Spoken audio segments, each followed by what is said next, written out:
Hello viewers, welcome to my channel. Today we going to start first topic of chapter number 10 of 10th standard science, light, reflection and refraction, right? So here is one tree, okay? Here is one boy, okay? And here is sun. So if sun is rise, then a boy can view the tree, right? But what if sun is set? Everything is dark. You can't see without light. Is this true? Can you go into the in dark room? Can you see anything? No, right? So if sun is rise, you can see everything in the world, right? So how it's possible?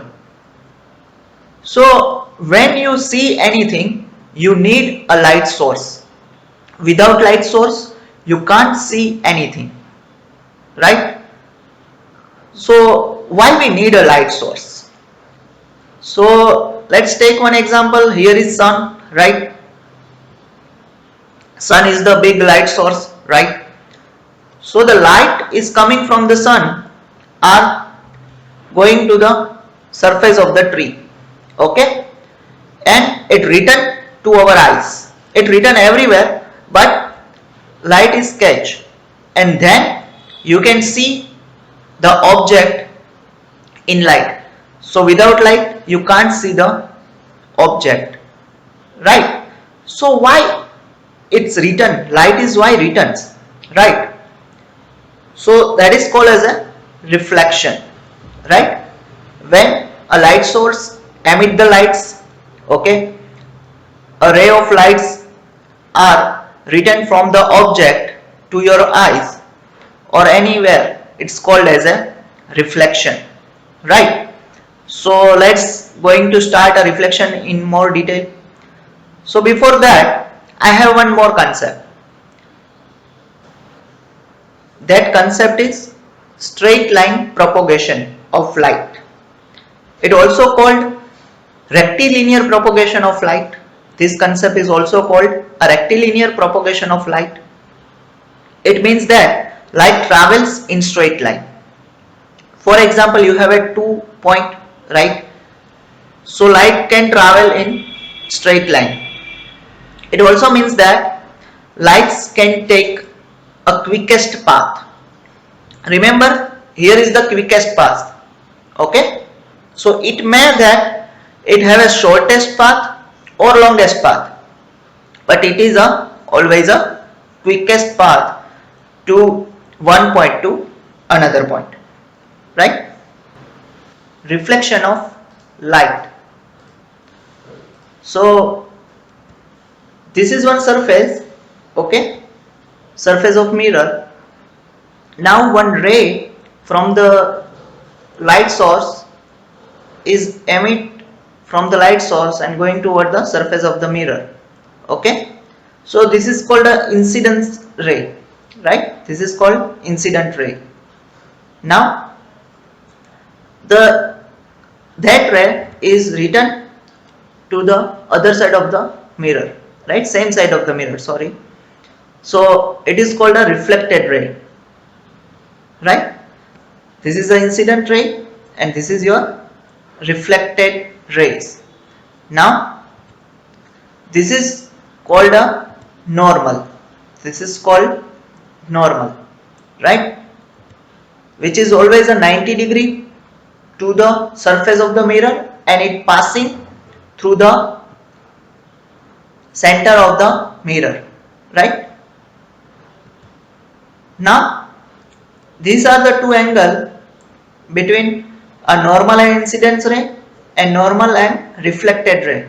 So normal and incident ray are denoted by the angle I and it is also called the incident angle, and angle between normal and reflected rays are called denoted by angle R and it's also called reflected angle, right?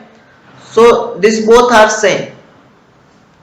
So there are law of reflection the angle of incidence is equal to the angle of reflection. So these both are same. And incident ray, the normal to the mirror at the point of incidence, and the reflected ray all lie in the same plane. So this is incidence ray, right? And this is the normal to the mirror at the point of incidence. This is the point of incidence, right? And the reflected ray, this is the reflected ray, all lie in same plane. So you can say see that this is all lying in a same plane, right?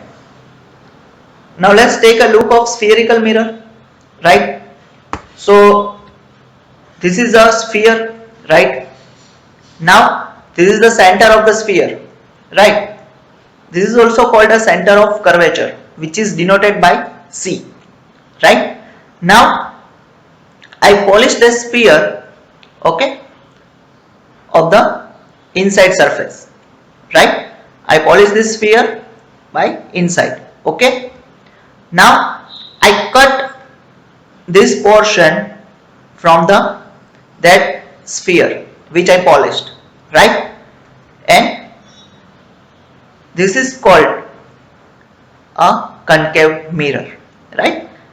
So this is called a concave mirror. The line passing through the center of the curvature, okay, is called principal axis, okay. This is the line which passing through the center of curvature, okay. This is called as a principal axis, right? This is a pole P, which is the center point of the mirror, right, which is called pole P, right, denoted by P, right? So this is called a concave. Now convex mirror. So take a same sphere, okay, this is center, okay, center of curvature denoted by C, right? Now again I polish this sphere from the outside, okay. Remember this, in concave mirror we polish them inside, but in convex mirror we polish them outside, right? Now take a part of that sphere, okay. You can see that the shaded portion are inside, so it is polished from outside, right? Right, so this is convex mirror, right? Now again I pass one line from the center of curvature C, okay, which is also called a principal axis, okay. Again this is the point P, which is denoted by P, which is called as a pole, right? So this is the convex mirror. Now let's compare both the spherical mirrors. This is your concave mirror. So spherical mirror whose reflecting surface is curved inward, okay, faces toward the center of the sphere is called concave mirror. So here is the center of that sphere and this is the face of the concave mirror, right? So this is called a concave mirror. Now take another mirror. This is a convex mirror, right? A spherical mirror whose reflecting surface is curved outward is called a convex mirror. You can see in the diagram that back of the mirror are shaded.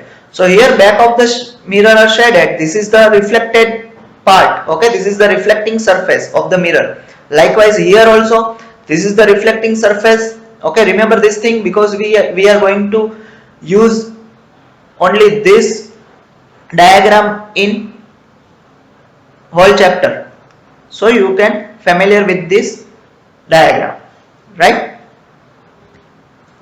So this is your reflecting surface, right?